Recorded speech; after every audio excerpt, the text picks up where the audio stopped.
India is one of the most climate vulnerable countries in the world. Incessant rains have wreaked havoc in the city of Bengaluru. Fatal landslide in Himachal Pradesh. The national capital once again woke up to severe fog and low visibility. Flash floods. Heat alerts, avalanche, Cloud burst. lightning strikes. And is projected to lose as much as 25% of its GDP by 2070 to climate-induced disasters. The economic survey released last month calls this out and in fact has a whole chapter dedicated to climate and environment that says adaptation matters. The economic survey was followed by the union budget that charts India's path to a Viksit Bharat or developed India. However, if you were looking for words like sustainability, climate resilience or biodiversity in the budget document, then you would be disappointed because they don't make an appearance. Now, maybe words don't matter. Maybe the real story is in the numbers. So today, let's dissect the 2025 budget line by line and figure out what it means for climate action and our future. I'm your host Lavanya and this is the Climate Brief.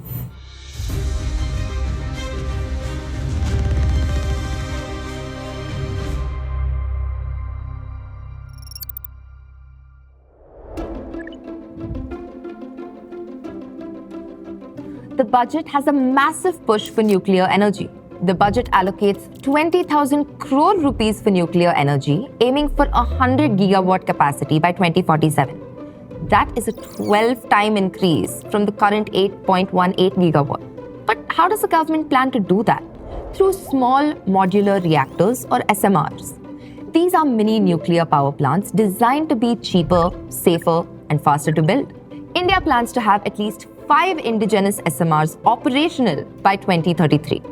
These Bharat Small Reactors or BSRs could play a huge role in cleaning up industries like steel and aluminium, which desperately need low carbon energy. India's experience in nuclear tech has been mainly with pressurized heavy water reactors or PHWRs. Compared to traditional pressurized heavy water reactors, SMRs use less water, can be deployed faster, and are better at balancing renewable energy inputs due to their flexibility. This could accelerate decarbonization. However, they may produce more waste per unit of energy and currently rely on uranium, raising concerns about fuel sourcing and radioactive waste disposal. Right now, only 2 countries have operational small modular reactors, Russia and China. That's it. And even Google-backed Kairos Power in the US and Ontario Power in Canada are still trying to crack the code. But here's the thing. Nobody, not even the tech giants, has managed to make SMRs commercially viable. The costs just keep skyrocketing. And timelines? Yeah, there's no clear date on when SMRs will be ready for deployment on a bigger scale. And there's still no clear answer on how we plan to handle nuclear waste disposal in the long run. We've got no deep storage, no long-term plan, and as we scale up nuclear energy, that's a big concern for safety and the environment. So jumping into SMRs means new tech, new risks, and huge investment. To accelerate nuclear expansion, the government also plans to amend the Atomic Energy Act, which currently restricts nuclear reactor operation to government entities. This would open the door for private sector participation in building and operating nuclear plants, including small modular reactors. Additionally, proposed changes to the Civil Liability for Nuclear Damage Act aim to ease liability norms that have deterred both domestic and foreign investors. These reforms will help attract private capital and technology. But let's roll it back for a second. India had ambitious goals for nuclear energy, 35 gigawatts by 2022 and 63 gigawatts by 2032. But where do we stand today? Just about 8.18 gigawatts. So the big question is, with a new target of 100 gigawatts by 2047, are we really looking at a bold energy leap? Or will this be another case of big goals without a clear game plan? Solar energy, the poster child of renewable power, has also gotten a massive push. The Pradhan Mantri Surya Ghar Muft Bijli Yojana gets 20,000 crore rupees, an 80% jump from last year. The government wants 1 crore households to install rooftop solar panels and get free electricity for up to 300 units per month. Sounds like we're in the future, right? But there's a catch. Let's say you want to install solar panels at home. A 1 kilowatt system. That will cost you around 45,000 rupees to 70,000 rupees. Now, most homes need 2 to 4 kilowatts to power things properly. So we're talking 90,000 rupees to 2.8 lakh rupees upfront. That's a huge chunk of money, especially for middle class, lower income and rural families. Sure, there are subsidies, but here's the thing. You still have to cover most of the cost yourself. Green hydrogen funding also doubled to 600 crore rupees. Now, green hydrogen is being positioned as the fuel of the future, particularly for hard-to-decarbonize industries like steel, cement, and heavy transport. Green hydrogen could power steel plants, cargo ships, and heavy trucks without emissions. It's storable, usable anytime, and could replace coal and diesel in the world's dirtiest sectors. Done right, it can slash millions of tons of CO2 and push India closer to its net zero goals. This increase in funding signals India's ambition to become a global green hydrogen hub. However, green hydrogen comes with its own challenges. It remains significantly more expensive than fossil fuels, requiring large-scale investments in electrolysis technology. Moreover, India still lacks a well-developed hydrogen transport and storage infrastructure, making large-scale adoption difficult. Now let's talk about wind energy. Funding for wind power has been slashed by 37.5%, down to just 500 crore rupees. This is baffling, considering that India has the fourth largest wind energy capacity in the world. States like Tamil Nadu, Gujarat, and Karnataka have got some of the highest wind potential globally. Yet, no major push to expand wind farms, no real incentives, and no focus on upgrading the grid to handle more wind power. So while the funding for upcoming technologies like green hydrogen is good, why are we sidelining what works now for what might work later? But the energy transition is not just about embracing renewables. It is also about moving away from fossil fuels. And India is still betting big on fossil fuels. The Ministry of Petroleum and Natural Gas got a 20% funding hike with a total budget of 19,000 crore rupees. And the Coal Ministry, a shocking 255% budget increase, reaching a budget of 501 crore rupees. While clean energy investments have gone up, fossil fuel subsidies continue to rise. So it begs the question, is India really committed to decarbonizing its energy grid? EV lovers, this one is for you. Transport is one of the biggest contributors to carbon emissions as well as pollution in Indian cities. To tackle this, the union budget has given the EV sector a major boost. The most critical component in electric vehicles is the battery. The government eliminated basic customs duties on critical minerals like cobalt, lithium-ion battery scrap, and 12 other key inputs for batteries. Additionally, 35 capital goods essential for EV battery production have been added to the duty exemption list. Under the National Manufacturing Mission, domestic production of batteries, motors, and controllers will receive structured incentives aiming to make India a global hub for clean tech manufacturing and reduce dependence on imports from countries like China. All of this means that domestic manufacturing of EVs should become easier and cheaper. On the demand side, funding for electric buses shot up. 1,300 crore rupees for PM e-Bus Seva, up from 500 crore rupees last year. Another 4,000 crore rupees for PM e-Drive to scale EV adoption in public transport. But there's a dampener too.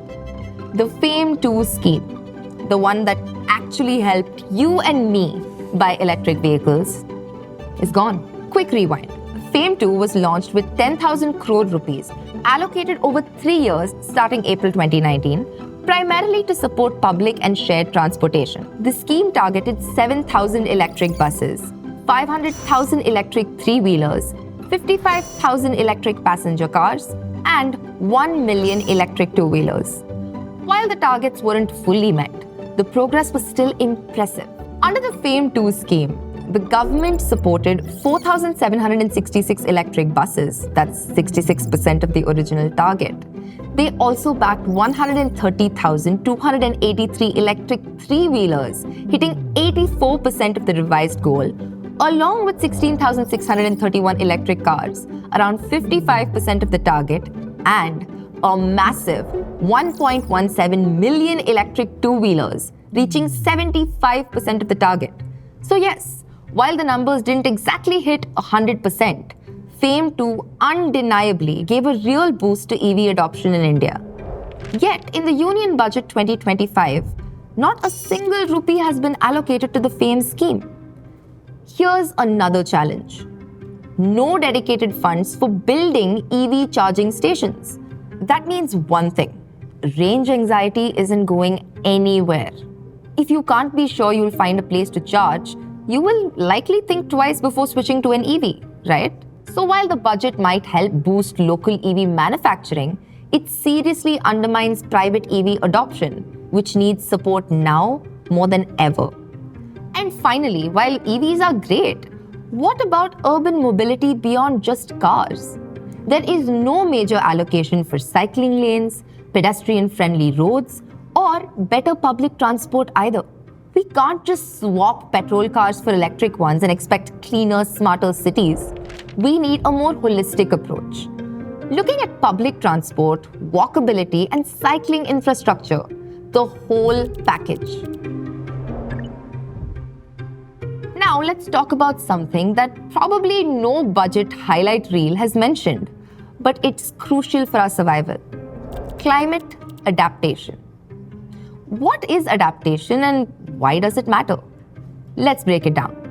Adaptation means preparing for the climate impacts we can't avoid. The floods, the heat waves, the droughts, the rising sea levels, they're coming, no matter what we do going ahead. They are the climate impacts that are locked in due to the warming that has already happened. To give you an analogy, imagine your roof has a gaping hole and it's raining heavily. Mitigation is like patching the hole. You're addressing the root cause of the problem by stopping more water from coming in. Adaptation is like placing buckets under the leaks and moving furniture away from the wet spots while you fix the hole. You have to do both. India is the 7th most climate vulnerable country in the world. We're already facing floods in Jammu and Kashmir, avalanches in Uttarakhand, heat waves in Delhi, crop failures in Maharashtra, water crises in Bengaluru, and these aren't future predictions. They are happening right now. The government's own economic survey, released just before the budget, dedicated an entire chapter titled Climate and Environment, Adaptation Matters. It clearly says we need to act now. The National Adaptation Fund for Climate Change, or NAFCC, was set up in 2015 to support projects that help vulnerable communities adapt to climate impacts. Think of it as India's climate change adaptation shield. However, in the 2025 budget, the NAFCC got zero allocation. The only mention? A scheme called Mission Mausam, which focuses on weather prediction. Sure, early warnings help, but they won't stop a flood or save a farmer's crops from drought. No money for disaster risk management. No money for heat wave shelters. No investment in making our cities and villages climate resilient. Now compare this with what's at stake. In 2022 alone, about 8% of India's GDP went into dealing with climate impacts. That's money spent after disasters hit, not to prevent them. And the risk is only growing. If we don't act, India could lose up to 25% of its GDP by 2070 because of climate-induced disasters. We are talking about millions of lives, livelihoods, and entire ecosystems at risk. And more often than not, it's the most vulnerable communities who are at the greatest risk. As we chase Viksit Bharat and build the India of the future, we need to ask, how will we protect it against climate disasters?